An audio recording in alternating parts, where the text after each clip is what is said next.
differently to get there, which, if your ideal life involves writing, is going to be first and foremost writing a terrific book. You've read my Red Sneaker books. You know I tell people to write every day, sign the contract in the back of the story structure book, make a commitment to write X number of hours every day, get your family behind you, and stick to it. This is a form of what she's talking about, Sarah's talking about in point number 2, prioritize. If that is your ideal life, shouldn't that be number 1 on your prioritization list, or as close to it as you can possibly get it?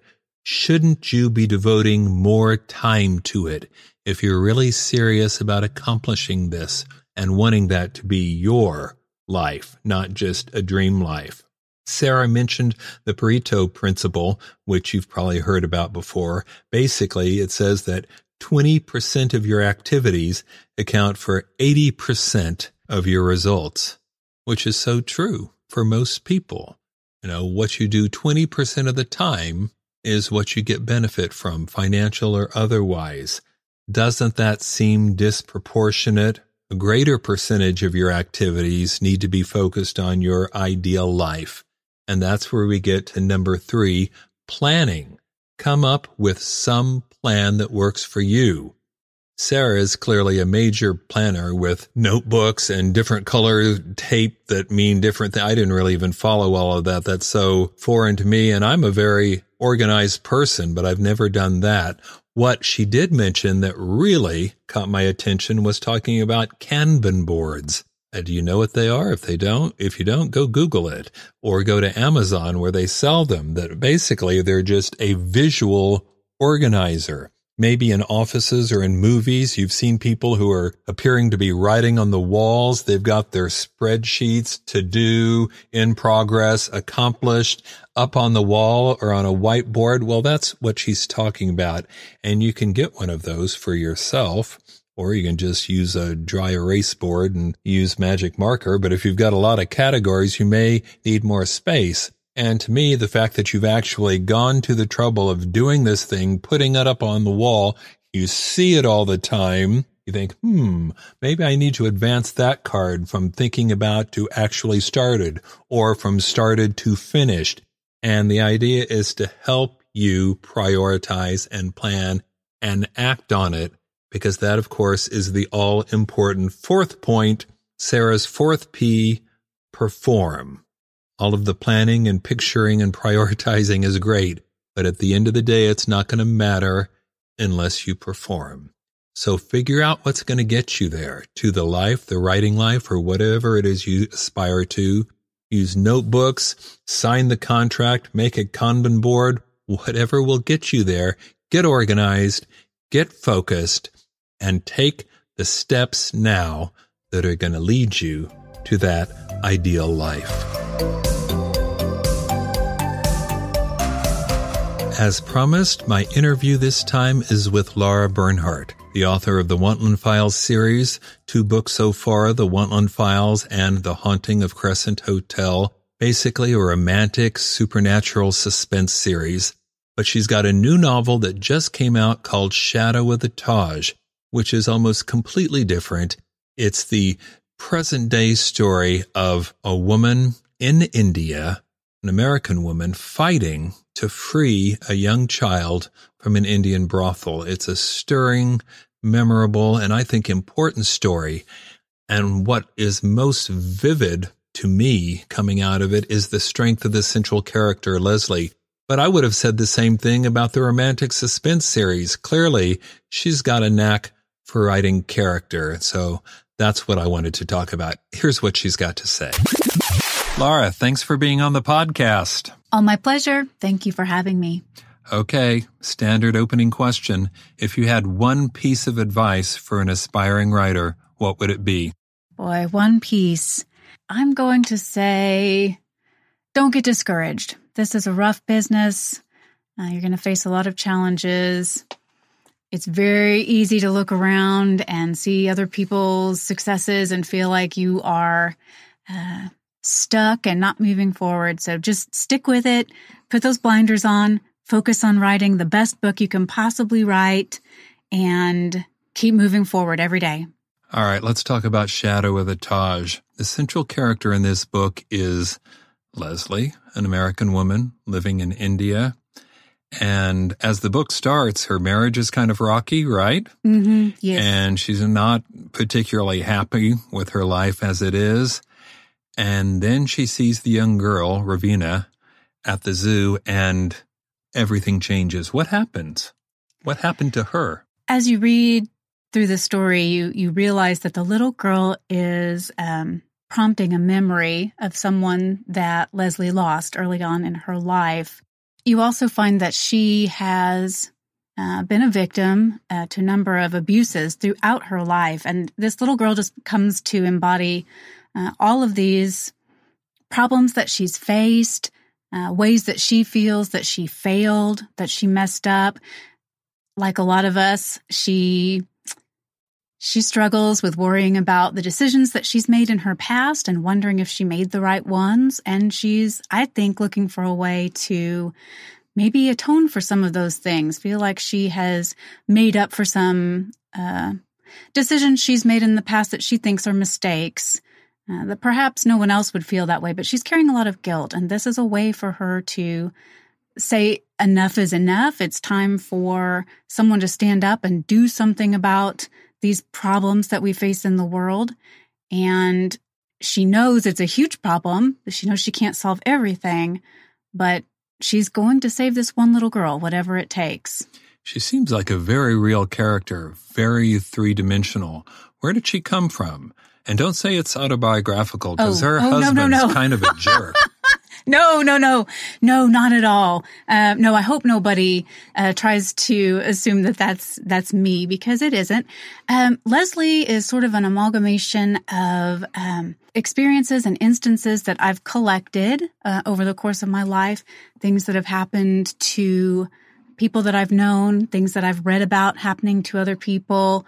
A lot of women's issues, challenges and problems that women face just navigating through their life. And she came to embody a lot of those. Some of it's abuse. Some of it is trying to make it through the world as a woman.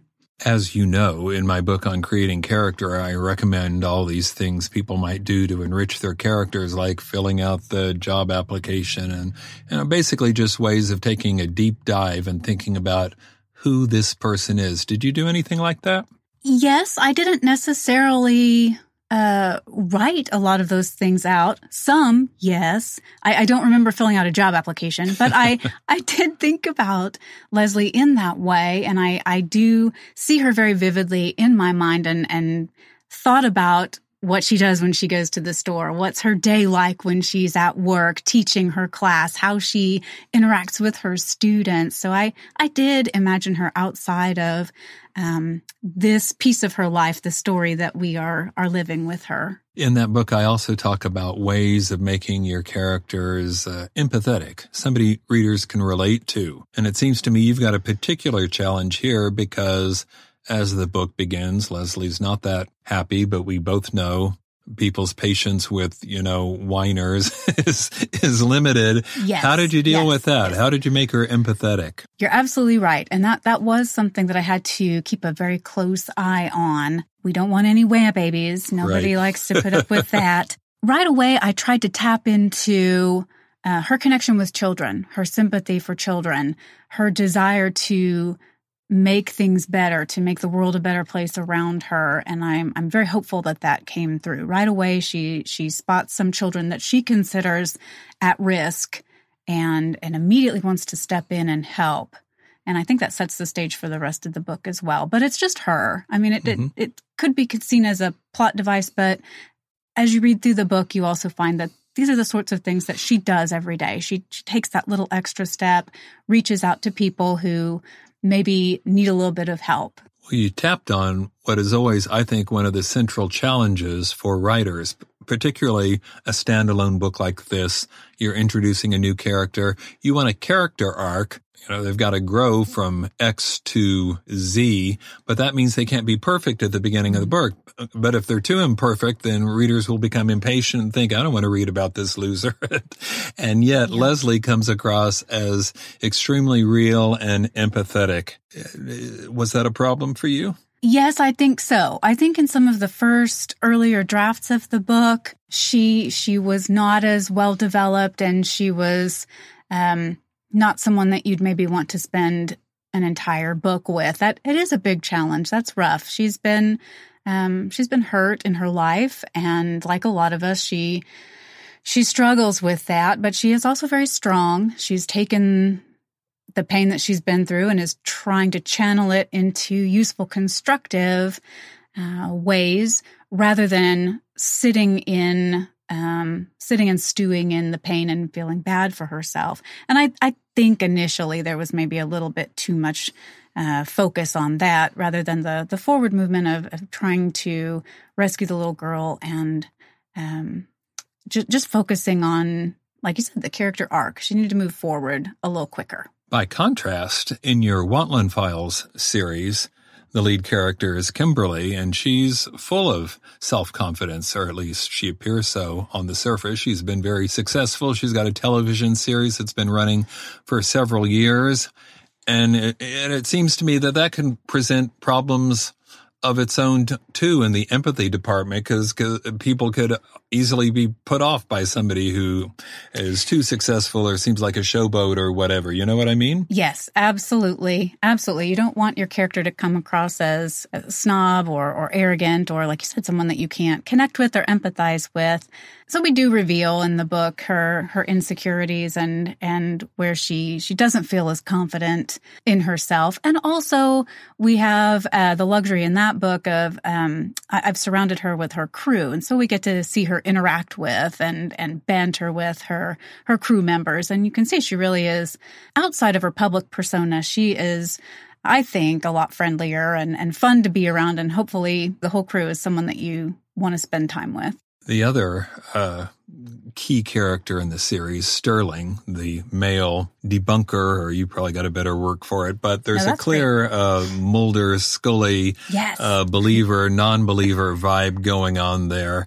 But that contrast, that dichotomy is key to the series. Did you always see it that way? Did you plan these two characters as contrasts to one another? Yes, I did. For a couple of reasons. I love that you are calling out the Mulder and Scully. I do like to refer to this series as the X-Files meets Ghost Hunters.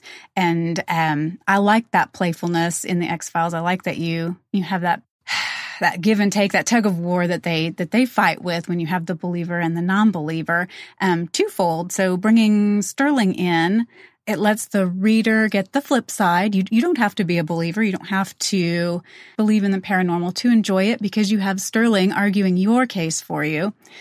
But also, I think he opened the door for explanation by Kimberly. So you're coming into this.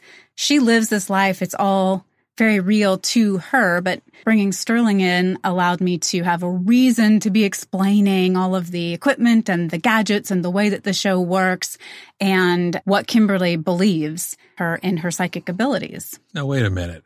How does this series work for non-believers? There's ghosts all over the place. Well, because we're set in Kimberly's viewpoint, yes, Kimberly believes that she sees those ghosts. She believes that she's psychic. She believes that she interacts with them. But Sterling does not, and he usually has the rebuttal argument as to what could be causing the disturbances.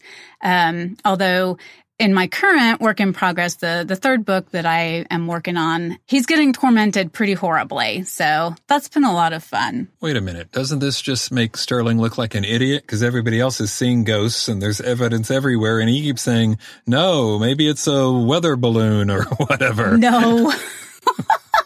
No, and he is starting to question his own beliefs a little bit, and he's starting to maybe think perhaps there's something going on. Maybe kind of sorta. He's about to think maybe this could be happening. But no one but Kimberly actually sees them for the most part. They do catch things on their cameras, much like in the show's Ghost Hunters, orbs, disturbances, but also like in these shows, batteries go dead at just that critical moment, which, Sterling says, "Oh, how convenient." No, I just think you get both sides of the stories. I don't think either one of them is a jerk. I hope not. Well, not